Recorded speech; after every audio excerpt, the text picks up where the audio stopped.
So true love exists. Di totoo yan.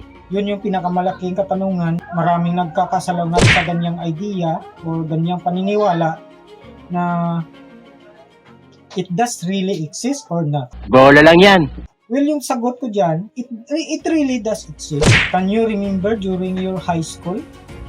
No, yung iba pa nga, mga elementary, na talagang nag-i-exist yan yung true love na hindi yung basihan na marami kang pera or gwapo ka or pangit ka man.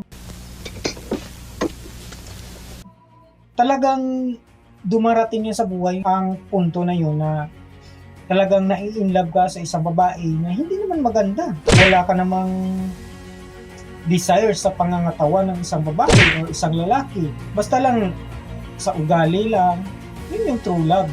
Actually, it does exist. But, habang tumatanda tayo, yung sistema na yung nagko-control sa atin, nadadala tayo sa sistema.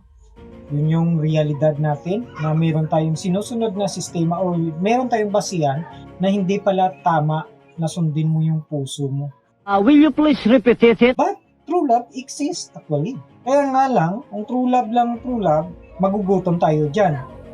So, ang tanong, it does exist? Yes, it does exist. At kahit sa mga may edad na, nag-i-exist po talaga yan, no? Yung mga pagmamahal na hindi na nadadala sa pera. Actually, yun yung pinakamagandang pagmamahal. Yun yung true love talaga. Na mahirap ka man, mayroon pa rin magkakagusto sa iyo. Meron yun. Huwag niyong baliwalain na, huwag niyong sabihin na wala kasi importante yung pera. Yes, importante talagang pera. Here comes the money. Here we go. Money talk. Here comes the money. But if we talk about existence of true love, yes, actually, it does. Ang maganda pa dyan, kasi nga, kapag nakuha mo yung babae, hindi sa pagmamayabang at pagpapakitang gilas na marami kang pira, yun yung malapit-lapit sa true love. Eh, paano kung nakuha mo lang yung babae dahil marami kang pira? So, saan yung true love doon? Gotcha, bitch.